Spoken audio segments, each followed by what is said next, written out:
Marcos está increíble. Creo que digo eso de cada libro de la Biblia que estudiamos, pero ¿no te pasa eso? Que como que el libro que estudias, ese es el mejor libro de toda la Biblia, ¿no? Y luego haces tu devocional en el que sigue, no, este es el mejor libro. La verdad, Marcos está precioso, es un evangelio increíble. Y Jesús, como hemos estado viendo en la serie de Marcos, ha estado obrando en Galilea. De hecho, los primeros 8 capítulos vemos a Jesús ministrando en Galilea, y su popularidad ha crecido muchísimo. Recuerdan, veíamos la semana pasada, tanto que ya no podía enseñar tranquilo. Las multitudes le seguían. Ahora en el capítulo 2, en la segunda parte, hasta el capítulo 3, vemos que sigue creciendo su popularidad, pero no solo ha crecido su fama, sino que también comenzará a crecer la oposición contra Jesús. De hecho, al final de la enseñanza de hoy veremos a los líderes religiosos conspirando contra Jesús. Entonces, va a crecer su fama, pero también va a empezar a crecer el conflicto y la oposición contra Jesús. En la porción que estudiaremos el día de hoy, de hecho, estos conflictos, esta oposición se va a manifestar a manera de objeciones que se van a levantar contra Jesús. Jesús va a recibir, digámoslo así, varias preguntas, y Jesús va a responder a estas preguntas. Y al final del capítulo 3, no es los líderes quienes van a preguntarle algo a Jesús, es Jesús quien va a preguntarle algo a los líderes. No van a poder contestarle y entonces van a conspirar contra Jesús. Entonces tenemos un pasaje interesante. ¿Me acompañas en oración para que Dios nos guíe? Señor, gracias por esta noche, gracias por tu misericordia, y permítenos poder examinar una vez más tu palabra, y mientras, Señor, la miramos, examínanos a nosotros, Señor, y nuestro corazón y nuestras intenciones, y transfórmanos, Señor, y que podamos ser obedientes a tu palabra. Te lo rogamos en el nombre de Jesús. Amén. Muy bien. Marcos capítulo 2.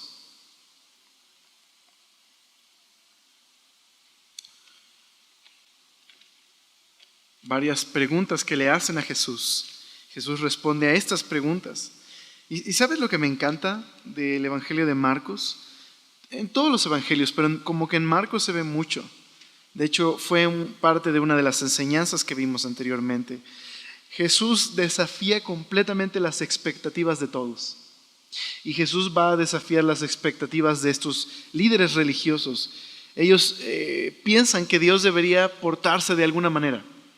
Y Jesús va a desafiar completamente las expectativas que ellos tienen sobre Él y sobre Dios.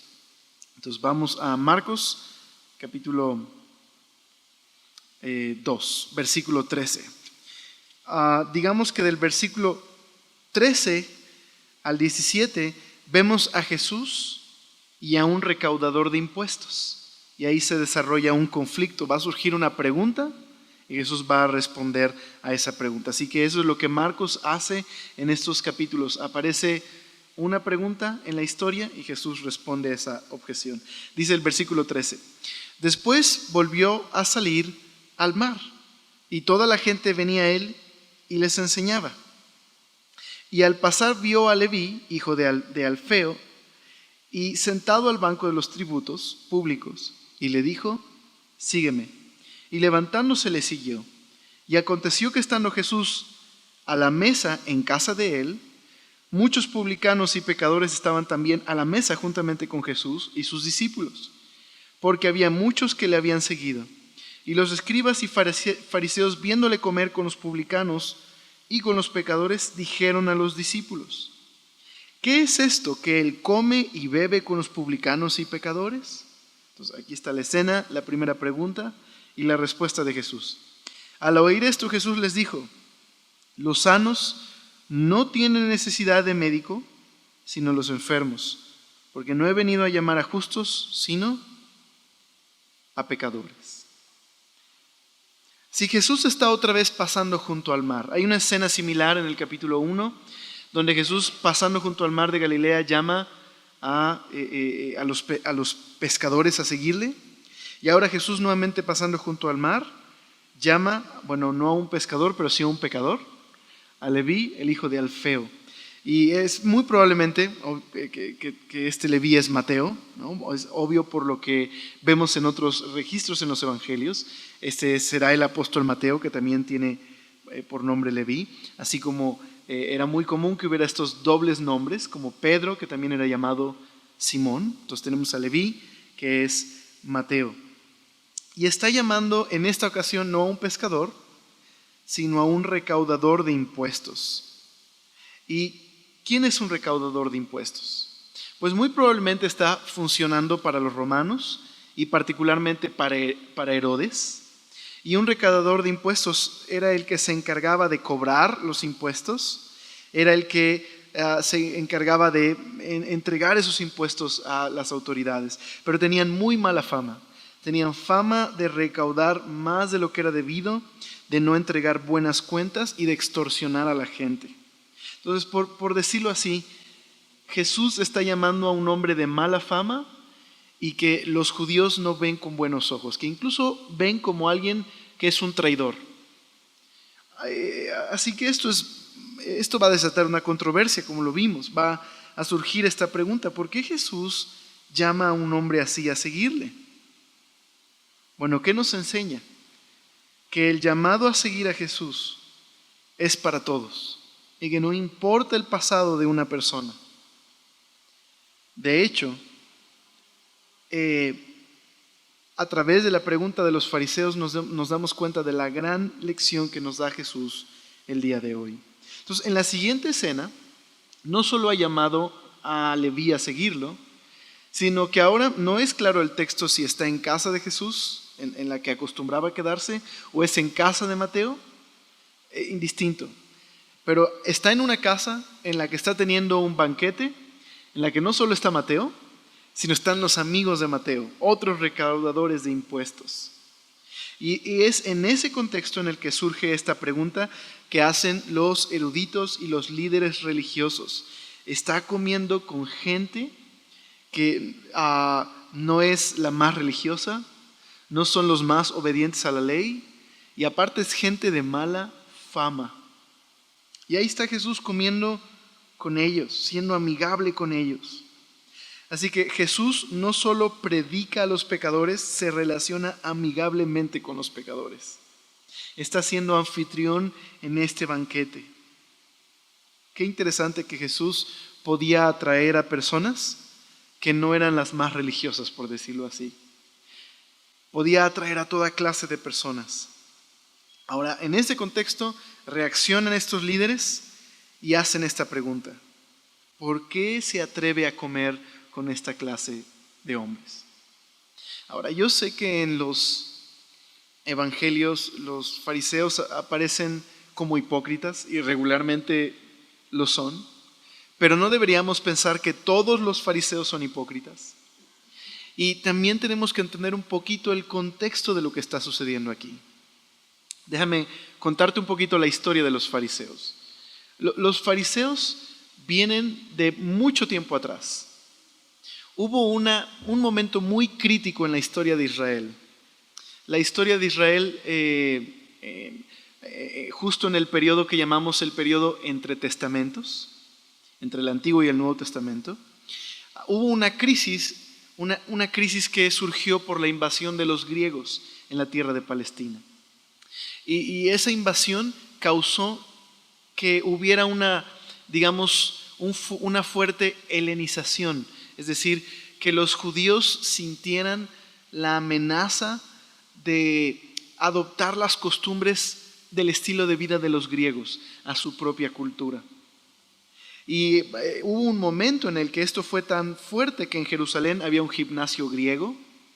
Algunos sacerdotes judíos, incluso para correr en las Olimpiadas, se hacían una cirugía cosmética para ocultar la circuncisión y poder correr desnudos en los Juegos. Entonces, esa helenización fue muy fuerte para Israel, al grado que en una ocasión un rey sacrificó un cerdo a Zeus en el templo judío. Bueno, hubo una revuelta, una revuelta contra esa helenización, que es la revuelta de los macabeos. Y ahí, si quieres saber de esta historia, pues en la historia de los macabeos vas a conocer de todo esto. Bueno, uno de los grupos que se rebeló contra esa helenización fue los llamados los devotos o los hasidim. Ellos se rebelaron contra esa helenización y buscaron purificar a Israel de esa influencia. Bueno, los fariseos vienen de esa tradición.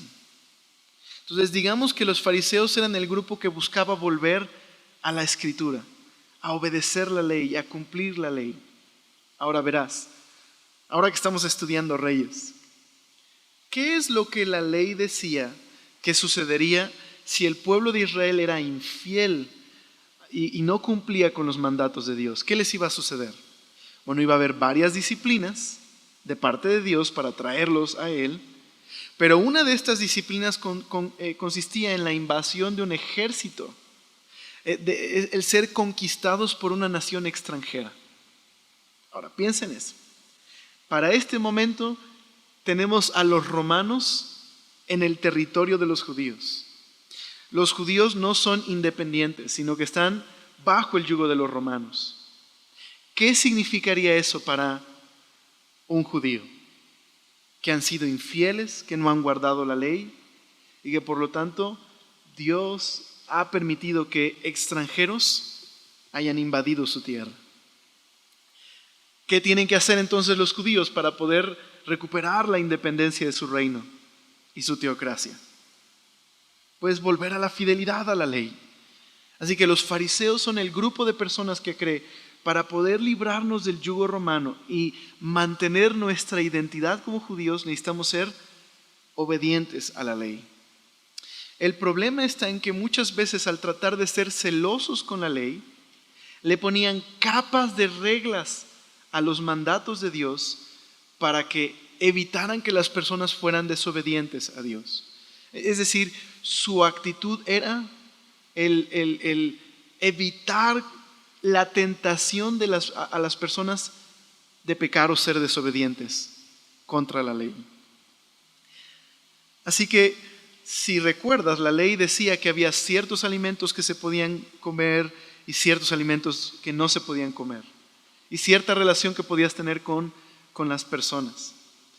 Ahora, los fariseos, en su afán para no romper ninguna regla, ellos no convivían con gente que no fuera judía, porque no sabían si los alimentos que se habían preparado eran limpios o no eran limpios. Entonces, su actitud era de no evangelismo, sino más bien alejarse de cualquier cosa que pudiera contaminarlos. Ahora, aquí está Jesús y está comiendo con publicanos y pecadores, de acuerdo a la interpretación de los fariseos. Entonces, su pregunta nace de su preocupación, pero vamos a ver más adelante que también hay algo detrás, hay dureza en su corazón. Entonces, ¿por qué estás comiendo, Jesús, con esta clase de personas que no son religiosas y que no guardan la ley? Y que incluso, es más, hasta trabajan para Roma. Pues esa es la pregunta. ¿Qué responde Jesús? Maravilloso. Los sanos no tienen necesidad de médico, sino los enfermos. No he venido a llamar a justos, sino a pecadores. Así que bajo los estándares de los líderes religiosos, estos hombres son indeseables, son pecadores. Pero según Jesús, estos hombres son candidatos perfectos para recibir el perdón y la gracia y la misericordia de Dios. ¿Te das cuenta la forma tan distinta de ver las cosas que Jesús trajo? Ahora, definitivamente tienes que ver que no significa que Jesús está haciendo una fiesta para divertirse con estas personas. Ni Jesús está aprobando el estilo de vida de estos hombres, sino que más bien los pecadores vienen a Jesús. Porque Jesús está abierto a esta clase de personas para mostrarles el amor, la bondad y la misericordia de Dios. ¿Qué significaba en esta cultura comer con alguien? Mostrarse amigables, abrirles la puerta. Y eso es lo que está sucediendo.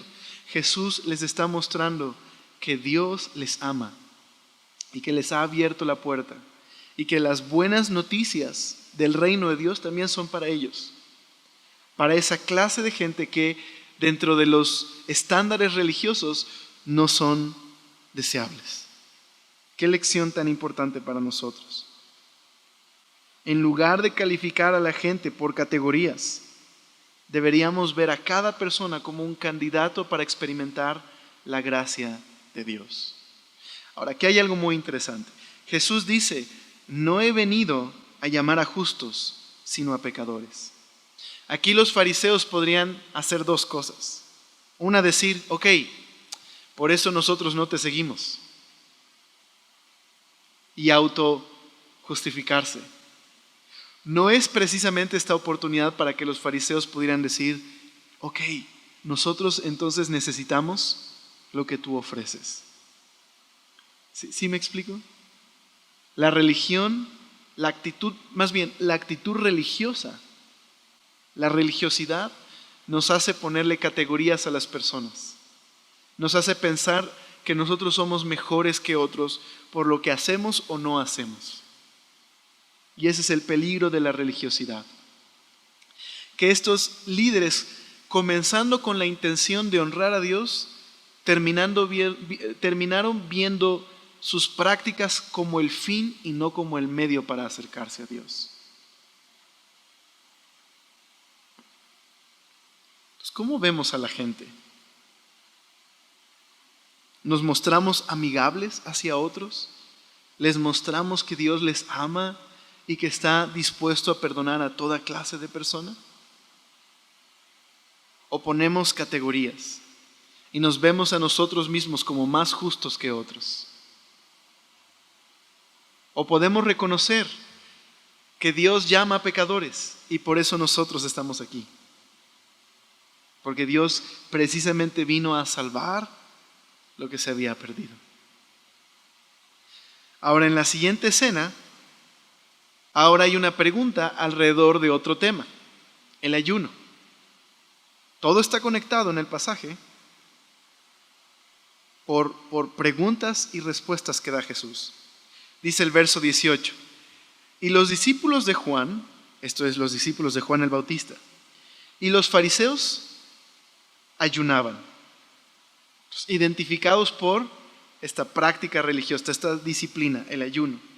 Vinieron y le dijeron, ¿por qué los discípulos de Juan y los fariseos ayunan y tus discípulos no ayunan? Jesús les dijo, ¿acaso pueden los que están de bodas ayunar mientras está con ellos el esposo? Entre tanto que tienen consigo al esposo, no pueden ayunar. Pero vendrán días cuando el esposo les será quitado. Y entonces en aquellos días ayunarán. Nadie pone remiendo de paño nuevo en vestido viejo. De otra manera, el mismo remiendo nuevo tira de lo viejo y se hace peor la rotura. Y nadie echa vino nuevo en odres viejos. De otra manera, el vino nuevo rompe los odres y el vino se derrama y los odres se pierden. Pero el vino nuevo en odres nuevos se ha de echar. Ahora, la pregunta la hacen dos grupos distintos. Uno son los discípulos de Juan el Bautista, que son hombres que pertenecen a una comunidad que se identifican de acuerdo a su disciplina en lo religioso. Y el otro grupo son estos líderes religiosos. También se identifican por sus rituales. Ambos se juntan para preguntar acerca del ayuno. Lo interesante es que muy probablemente estos grupos, que son distintos, han apartado a la gente necesitada de Dios debido a su religiosidad. Nos hace recordar el pasaje del publicano, la parábola del publicano y el fariseo. Vemos a un fariseo que está delante de Dios y dice: Señor, gracias porque no soy como los demás, porque si yo sí hago todo esto, y definitivamente no soy como ese publicano que está ahí. Gracias, Dios. Y el otro, el publicano, no puede ni siquiera mirar al cielo, lo único que puede decir es: Dios, sé propicio a mí, pecador. Ahora, Jesús nos enseña que ese fariseo solamente ora consigo mismo. Y que uno salió de ahí justificado por Dios y el otro no. Así que ese fariseo había apartado a otros debido a su propia religiosidad. Su orgullo y su identidad estaba en lo que hacía para Dios, supuestamente, porque realmente lo hacía para sí mismo y no para Dios. Así que la respuesta de Jesús es muy interesante, porque Jesús responde de 3 maneras a la pregunta ¿por qué sus discípulos no ayunan? La primera está alrededor de una metáfora y tiene que ver con el reino de Dios es similar a una boda. Entonces lo que dice Jesús es: ¿acaso pueden los que están de bodas ayunar mientras está con ellos el esposo? Pues qué interesante, porque lo que Jesús nos muestra es que el reino de Dios no es un funeral. De hecho, en las imágenes que encontramos en el Antiguo Testamento alrededor del reino de Dios, es una boda, un banquete, un festín, no un funeral. Y eso es precisamente lo que se había convertido la religiosidad de los fariseos, en una carga pesada, en un funeral. Así que Jesús utiliza esto para decirles que en esta fiesta, en una boda, el ayuno no solo está fuera de lugar, sino hasta es incorrecto. ¿Quién ayuna en una boda? ¿No es hasta grosero? ¿Sí me explico? ¿Qué hay en una boda? Precisamente, celebración, festín. Pero luego Jesús les dice, bueno, y dices, ¿y si es mexicana la boda? Pues hasta más, ¿verdad? Bueno, las bodas judías duraban 7 días, imagínate si no era una celebración. Pero Jesús también dice, pero cuando el esposo esté ahí no pueden ayunar, pero vienen días cuando el esposo les será quitado y entonces en aquellos días ayunarán. ¿Qué está anticipando Jesús? Su muerte, que morirá y sus discípulos van a ayunar, van a estar de lamento, van a estar tristes, pero también eso va a durar muy poquito, porque Jesús va a resucitar. Y en el Evangelio de Juan Jesús mismo les dice que la tristeza se convertirá en gozo. Así que Jesús va a resucitar y su resurrección subraya el hecho de que ha tenido una gran victoria sobre la muerte y el pecado. La resurrección lo va a cambiar todo y va a transformar la aflicción en gozo.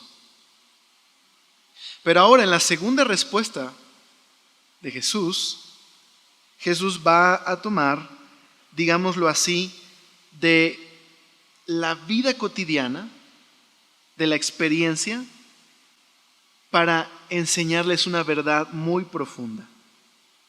Entonces, digamos que podríamos combinar la segunda y tercera respuesta en una sola. Pero Jesús pone los siguientes ejemplos. Primero un remiendo a un vestido nuevo, y luego el vino y los odres. ¿Qué son los odres? Bueno, eran contenedores hechos de piel donde se guardaba el vino. El asunto es que cuando echabas el vino en ese contenedor de piel, ¿qué pasaba? Pues el vino hace algo, se fermenta. Y eso provoca gases y provoca que se expanda el odre. Así que si tienes un odre viejo que ha sido utilizado muchísimo y le echas vino nuevo, va a fermentar y que va a ocasionar, se va a reventar el contenedor. Entonces, es obvio, no echas vino nuevo en odres viejos. Entonces, ¿qué les enseña Jesús a través de esto? Que lo antiguo es incompatible con lo nuevo. Jesús no viene a reformar lo antiguo, viene a transformarlo por completo. Es que eso significa la llegada del reino de Dios. Lo antiguo del judaísmo, incluso de los fariseos y de los discípulos de Juan, va a ser transformado porque la llegada del reino de Dios está aquí a través de Jesús, el Mesías. Déjame ponerlo así.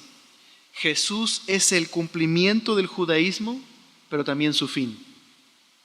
El judaísmo tuvo su lugar, tenía su propósito y apuntaba a Jesús.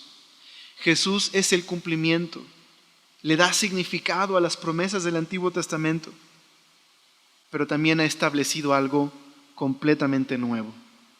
Entonces, por ejemplo, Jesús se para en el templo judío. El templo judío es muy importante. ¿Dónde prometió Dios revelarse al pueblo? En el templo. Prometió habitar en el templo. Y es más, no podías adorar a Dios en otro lugar que no fuera el templo. Tenía un propósito el templo. Pero Jesús se para en el templo y dice: destruyan este templo y en 3 días lo reedificaré. Ahora, ellos pensaban que Jesús decía que iba a destruir el templo, pero Jesús estaba hablando de su propio cuerpo. ¿Qué está diciendo ahí Jesús? Que ese templo ha llegado a su fin, porque el nuevo y verdadero templo es Jesús. Y ahora la presencia de Dios no moraría en el templo, sino moraría en cada creyente. Por eso en el día de Pentecostés vemos justo en Hechos que el Espíritu Santo ahora viene sobre cada creyente. Entonces, Jesús ha traído el cumplimiento, pero también el fin para establecer algo nuevo.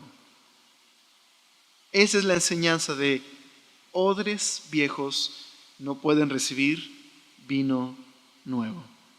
Qué importante. Ha llegado, por ejemplo, en el templo un fin. ¿Recuerdas que dentro del templo había un velo gigantesco? Cuando Jesús resucitó, ese velo se rompió. Ese velo estaba ahí para impedir que la gente entrara al lugar más sagrado del templo, al lugar santísimo donde estaba el arca del pacto, el lugar donde Dios se manifestaba. Pero ahora ya no era necesario el templo ni el sistema de sacrificios, porque ese velo era el símbolo de la carne de Jesús que fue rasgada en la cruz. Y al resucitar, ahora hay acceso a Dios para todos, por medio de Jesús. El fin, el cumplimiento y el fin. Entonces, ¿qué hay aquí para nosotros? Importante. Bueno, Jesús no está prohibiendo ayunar. No hay ni un mandato para ayunar aquí, pero tampoco Jesús está prohibiendo ayunar, sino que Jesús le está dando un nuevo significado al ayuno. Está no trayendo una reforma, sino algo nuevo en cuanto a la religión, por decirlo así. Está dándole un nuevo significado a estas cosas. Jesús nos enseña que si tú y yo ayunamos para conseguir algo de Dios, ese ayuno es equivocado. Porque Dios no puede ser manipulado, ni siquiera deberíamos tratar de manipular a Dios. Él es bueno. Entonces, ayunar para tratar de conseguir algo es equivocado. Ayunar para ser vistos como los fariseos es un ayuno que Dios no acepta. Ayunar de las formas religiosas equivocadas es algo que Jesús no acepta. Entonces, ¿de qué trata la práctica de la vida espiritual, de las disciplinas cristianas? no están en el contexto del dolor y la tristeza y el lamento. Tienen que estar en el contexto de que Jesús ha resucitado y ahora deberíamos tener gozo, alegría. Ahora, entre paréntesis, no estoy diciendo que no hay momento para dolerme de mi pecado. Pero aún el dolor por el pecado tiene que estar dentro de esta realidad, que Jesús ha muerto y ha resucitado y ha vencido al pecado. Qué importante es esto para la vida cristiana. La razón de las disciplinas cristianas tiene que ser la celebración. No nos reunimos para celebrar un funeral, porque la tumba está vacía. Nos reunimos para celebrar que Él ha resucitado, que Él no está más en la tumba. Toda disciplina cristiana es correcta siempre que esté en este contexto de el gozo, de una relación con Dios, del amor a Dios, del deseo de glorificarle y servirle. Incluso en el Antiguo Testamento eso se enseña. El verdadero ayuno, ¿qué es? ¿Recuerdas? Dice Isaías 58, servir al Señor y servir a la gente, ¿verdad? De eso se trata la vida cristiana.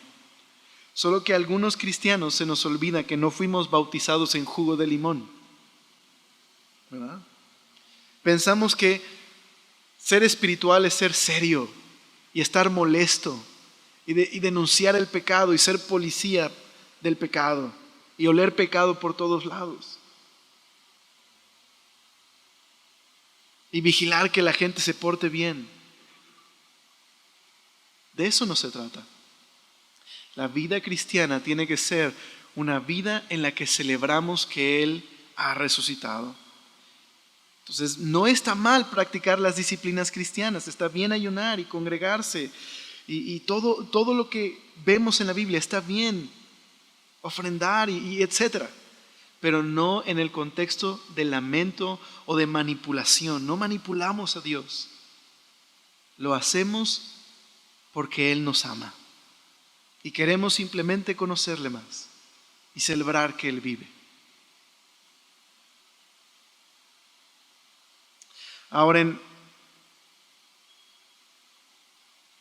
la siguiente historia, vemos una controversia alrededor del sábado, otro día importante para los judíos.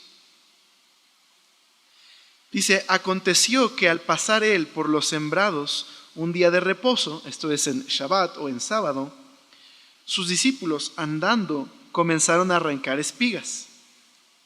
Entonces los fariseos le dijeron, mira, ¿por qué hacen en el día de reposo lo que no es lícito? Pero él les dijo, ¿nunca leísteis lo que hizo David cuando tuvo necesidad y sintió hambre, él y los que con él estaban? ¿Cómo entró en la casa de Dios siendo Abiatar sumo sacerdote y comió los panes de la proposición, de los cuales no es lícito comer sino a los sacerdotes, y aún dio a los que con él estaban? También les dijo, el día de reposo fue hecho por causa del hombre, y no el hombre por causa del día de reposo. Por tanto, el Hijo del Hombre es Señor aún del día de reposo. Ahora, esta controversia respecto al sábado se extiende hasta el capítulo 3, verso 6, que ahora vemos en un momento. Pero en esta ocasión, este es el problema. Jesús está caminando en sábado con sus discípulos y sus discípulos están pasando por un campo, tienen hambre y empiezan a arrancar espigas y a comer. Y los fariseos dicen, ¿por qué hacen eso en día de reposo? Eso está prohibido. ¿Qué es lo que le aqueja a los fariseos? Bueno, ¿recuerdas lo que les dije de la fidelidad a la ley? Bueno, la ley establecía que el sábado era un día nacional de descanso para Israel. Pero los fariseos se preguntaban, ok, no hay que trabajar en sábado. ¿Qué es trabajar en sábado? Para no hacerlo. Y durante los años, los eruditos comenzaron a escribir ley tras ley, tras ley, tras ley, tras ley, para definir qué es un trabajo en sábado. Así que mientras en el texto bíblico solo está la instrucción, el día sábado no trabajes, sino descansa, santifica ese día para el Señor, porque ese es el día que el Señor descansó.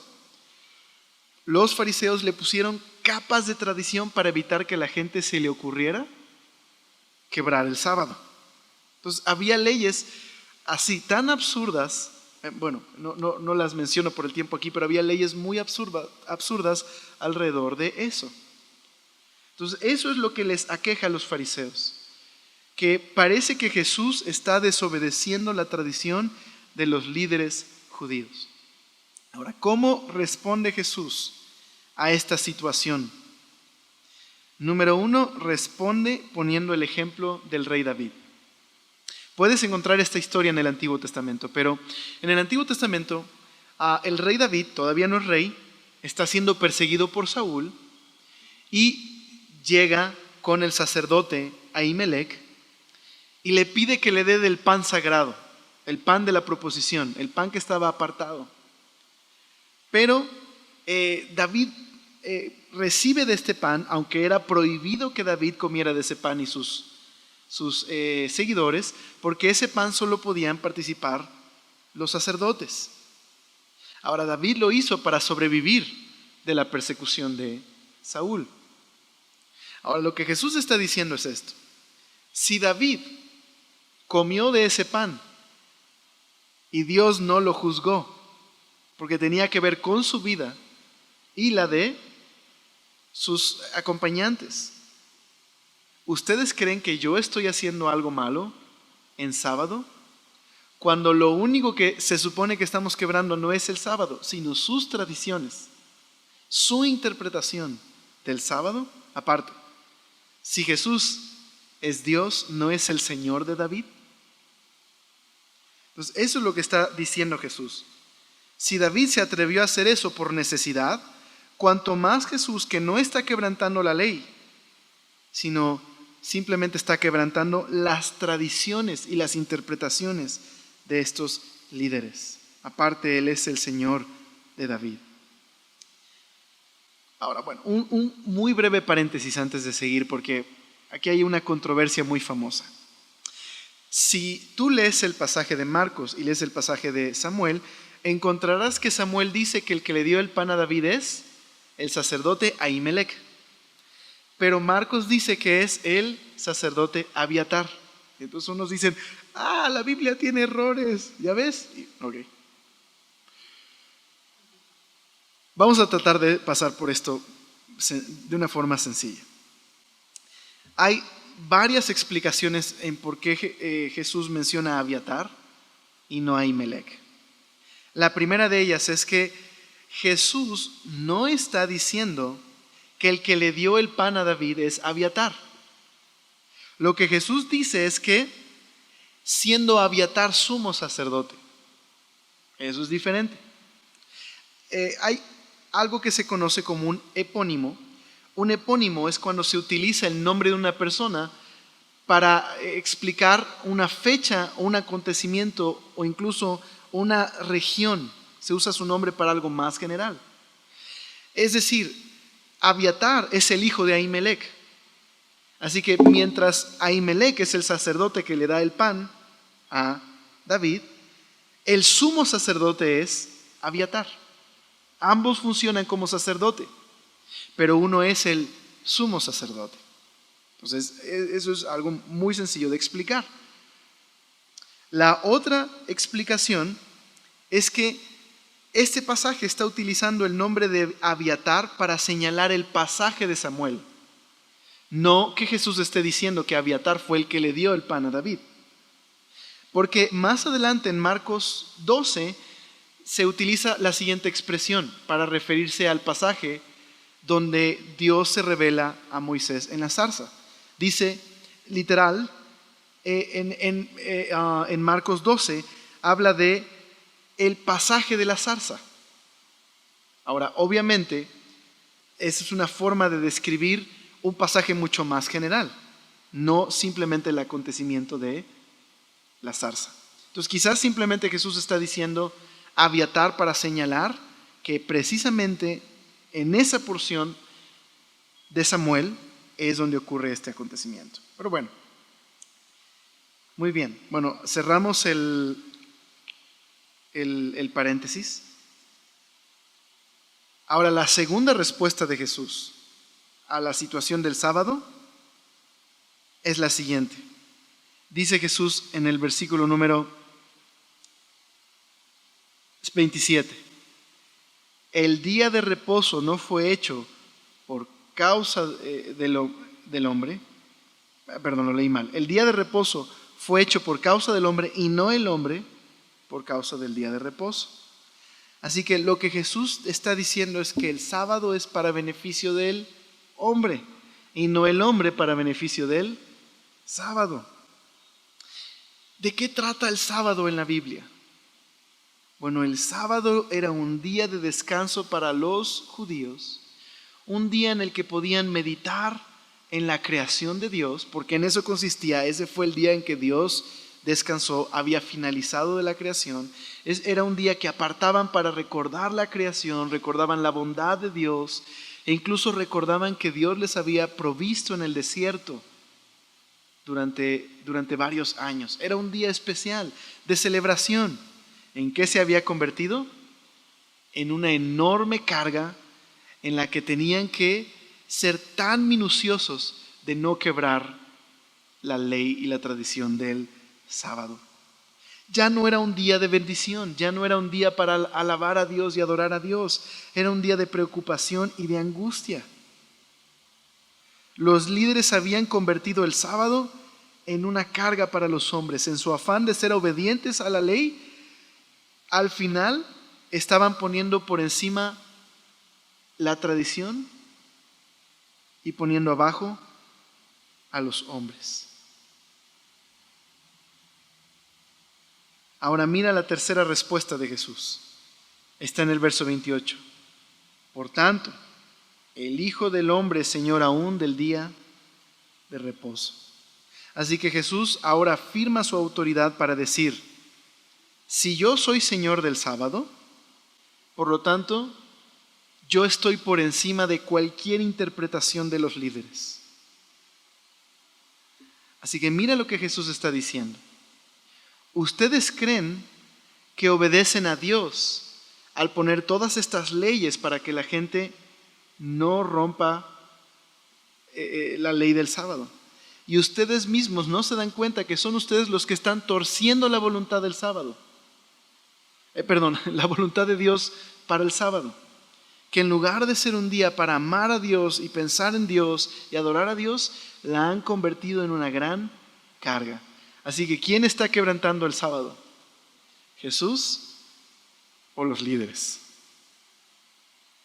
Pero eso hace la religiosidad. El legalismo y la religiosidad tiene apariencia de obedecer a Dios, pero al final termina torciendo la voluntad de Dios y convirtiendo cosas que deberían ser en una bendición en una carga para los hombres. Ahora en esta última sección dice, otra vez, dice el capítulo 3, verso 1, otra vez entró Jesús en la sinagoga y había allí un hombre que tenía seca una mano. Y le acechaban para ver si en el día de reposo le sanaría, a fin de poder acusarle. Entonces ahora ya están conspirando contra Jesús. Qué interesante que no están preocupados si la sanidad de Jesús es real o no. O sea, saben que Jesús sana. Lo que les preocupa es si sana en sábado. Dice, entonces dijo al hombre que tenía la mano seca, levántate y ponte en medio. Entonces Jesús a propósito está haciendo esto. Ahora veremos por qué. Pero dice, y él les dijo, ahora Jesús está haciendo la pregunta, no los líderes. ¿Es lícito en los días de reposo hacer bien o hacer mal? ¿Salvar la vida o quitarla? Pero ellos callaban.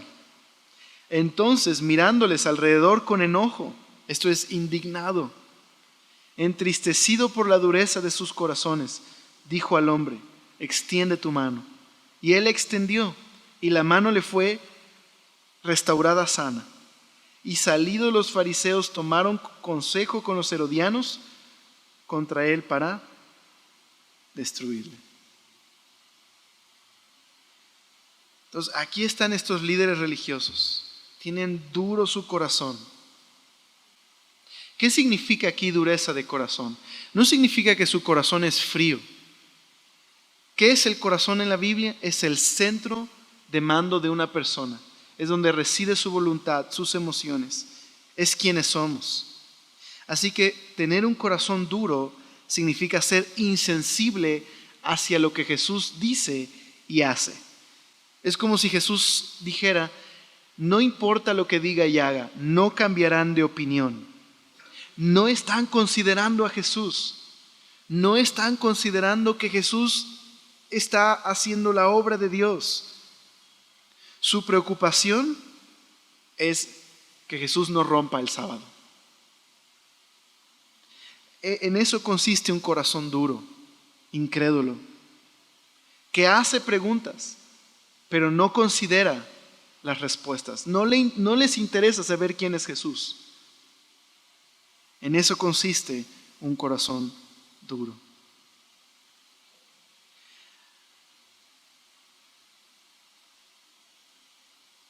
Ahora, qué interesante que estos hombres están molestos porque Jesús hace el bien en un día santo, religiosamente hablando importante. Pero ellos no tienen ningún problema con tramar la muerte de Jesús y conspirar contra Él en ese mismo día santo. Pero es que así es la religión, la religiosidad.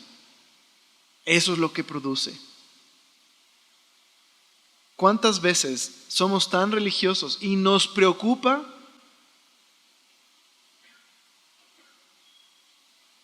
lo que otros hacen, pero no nos preocupa lo que hay dentro de nuestro corazón?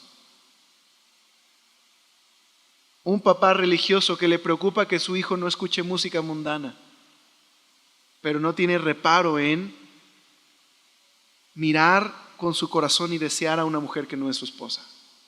Eso no le preocupa. Le preocupa más que su hijo no escuche música del mundo.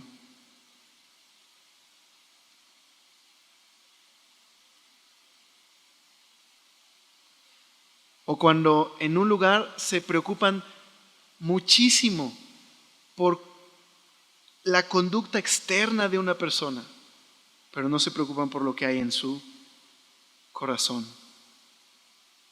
Qué fácil es ser así de religiosos. Ahí tenemos al hermano que su orgullo es que él no ve televisión. O la hermana que dice que no ve novelas, pero le habla con groserías a su hijo. Eso no le preocupa. Tiene problemas de ira, pero eso no le preocupa. Pero su orgullo está en que no celebra el Halloween, como otros. ¿Sí me explico?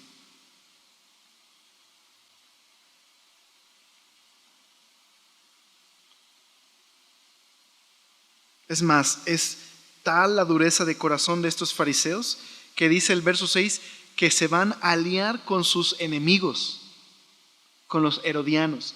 ¿Quiénes son los herodianos? Son aquellos que están del lado de Herodes Antipas, están como a favor de este Herodes, probablemente Herodes Antipas. ¿Quién es? Es el que, si mal no recuerdo, mandó a decapitar a Juan el Bautista. Entonces están a favor de, digamos, son seculares, no son religiosos. Bueno, esos fariseos están dispuestos a unirse con los herodianos, pero les preocupa que Jesús coma con pecadores. ¿Te das cuenta? Se unen con sus archienemigos para unirse contra Jesús.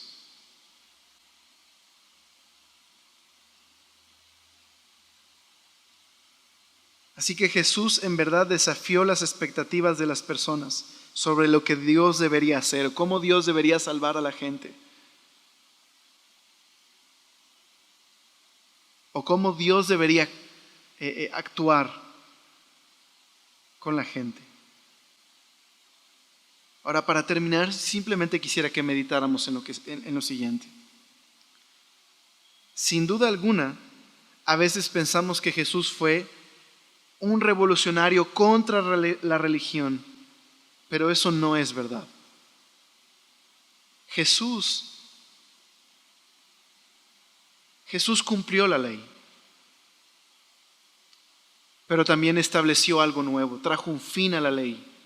La cumplió, pero le trajo un fin. Entonces no pensemos en Jesús como una especie de revolucionario que se la pasa rompiendo reglas. De hecho, Jesús no quebrantó el sábado, sino la interpretación de los fariseos sobre el sábado.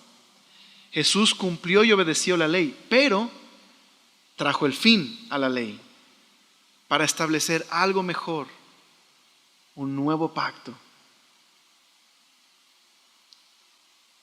Así que estas historias nos enseñan que Jesús no es que está buscando simplemente reformar el judaísmo. Jesús está trayendo algo completamente nuevo. Yo sé que el día de hoy existe una controversia sobre el sábado. Si los cristianos deberíamos o no guardar el sábado. Y esto es lo que puedo decirte al respecto, aunque seguro van a quedar dudas porque tenemos 2-3 minutos para explicarlo. Pero déjame decirte lo siguiente. Es cierto que el sábado es una regla que está en los mandamientos, pero la Biblia nos enseña que los creyentes estamos libres de la ley por medio de Cristo. Aunque, ojo con eso, ahorita les explico algo. Los cristianos no tenemos obligación hacia la ley. Cuando hablo de la ley me refiero al pacto mosaico. Estamos libres de la ley porque Cristo le trajo fin. Cumplió la ley, pero trajo un fin. Pero no significa que los cristianos estamos sin ley, sino que ahora los cristianos estamos bajo lo que llamaríamos una nueva ley. ¿Cuál? La ley de Cristo. Y bajo esa ley hay un nuevo significado y una nueva interpretación de muchos de los mandamientos. ¿Dónde se expresa esa nueva ley? Checa las cartas de los apóstoles. Ahí vas a encontrar qué significa vivir ahora bajo la ley de Cristo. Ahora, ¿cuál es la diferencia? Que bajo la ley mosaica el hombre vivirá si obedece estas cosas. Bajo la ley de Cristo, lo que significa estar bajo la ley de Cristo es que el Espíritu Santo, Dios mismo, viene a morar en el creyente y le transforma desde adentro para que pueda amar y obedecer a Dios. Es completamente distinto. Pablo dice que el resumen de la ley es el amor. Cristo ahora nos capacita para obedecerle. Así que no estamos obligados a guardar el sábado. De hecho, los primeros cristianos comenzaron a reunirse en domingo, aunque te digan otra cosa, si es que alguien te lo dice. No estoy diciendo que nunca ningún cristiano se reunió en sábado, pero aún en la Biblia vemos que los cristianos se reunían el primer día de la semana. ¿Por qué razón? Porque habían entendido que ese día es el día que Jesús resucitó. Se había convertido en el nuevo sábado, pero con un significado muy distinto, con un significado de celebración y de fiesta porque el Señor había resucitado. Así que Pablo nos dice que no deberíamos juzgar a las personas por cómo muestran su devoción. Si hay cristianos que quieren guardar el sábado, adelante. El problema está en cuando creo que soy mejor cristiano porque yo guardo tales días o porque yo sí obedezco tales leyes. Somos libres en el Señor para amarle y obedecer a los demás. Ahora, esto es importante. ¿Qué significa entonces el domingo para nosotros? ¿Por qué los fariseos eran tan celosos de guardar el sábado? porque bajo el yugo romano era de lo poco que podían hacer para guardar su identidad. Nadie tenía una festividad en sábado como tenían los judíos. Nosotros como cristianos no estamos bajo alguna obligación, pero el domingo es un día importante. ¿Por qué es importante descansar el sábado y recuperar el domingo y recuperar el significado del domingo? Porque apartar el domingo es un testimonio al mundo de que es el día en que adoramos al Señor que ha resucitado. Es el día en que descansamos para el Señor. No estoy diciendo que no puedes trabajar en domingo, ¿okay? Porque eso otra vez volveríamos a lo mismo. Pero sí estoy diciendo que debería ser un día en que deberíamos procurar no trabajar, sino dedicarlo a escuchar, congregarnos, recordar que el Señor nos ha rescatado. Es un día para estar con nuestra familia y hablarles del Evangelio y recordar la bondad del Señor y anunciar al mundo la bondad del Señor. Ese es nuestro domingo. Nos reunimos el día que el pecado fue vencido en la cruz y en la tumba. Nos reunimos el día que el Señor venció al infierno. Entonces, al final, ¿qué diferencia hay entre vivir de forma religiosa y vivir en el reino de Dios? Mucha. En la vida religiosa pone etiquetas, pone distancia a los pecadores. En cambio, el reino de Dios busca la transformación de los pecadores y les muestra que Dios se ha acercado a ellos. La actitud religiosa en la pregunta del ayuno nos muestra que hace de los rituales el fin y no el medio. Tiene su orgullo en su observancia religiosa. En cambio, bajo el reino de Dios, las disciplinas espirituales solo manifiestan amor y alegría y confianza en el Señor. Bajo la actitud religiosa, como el sábado, nos muestra que las reglas que nosotros establecemos nos pueden hacer olvidar que las personas son más importantes que las reglas. Eso habían olvidado estos fariseos. Estos fariseos querían decirle al hombre: hoy no te puede sanar Jesús, ven mañana, hoy es sábado. Jesús les dice: ¿de verdad está mal hacer bien en sábado? ¿Eso es lo que ustedes creen? Qué fuerte, ¿verdad? Pero Jesús nos enseña que la gente es más importante que las reglas y que a veces nuestras reglas. La actitud religiosa hace esto, pero el reino de Dios muestra amor por los demás. Es mucho que meditar, ¿verdad? ¿Oramos? Señor, gracias por ser tan bueno y gracias por amarnos. Líbranos de la actitud religiosa, Señor. Líbranos completamente. Ayúdanos a confiar en ti. Ayúdanos a entender, Señor, que tú, Señor, has traído una nueva realidad. Que a través de ti, Señor, la verdadera devoción no consiste, Señor, en lo que hacemos o dejamos de hacer, sino en una relación contigo. Y en que todo lo que hacemos, lo hacemos para expresarte amor y devoción. Que partimos de la realidad de que somos libres en Cristo, que nuestro pecado ha sido pagado en la cruz. Señor, perdónanos cuando tenemos estas actitudes que no llevan a la gente a la vida, sino los apartan de ti. Perdónanos, Señor, cuando nos vemos más justos y mejores que otros.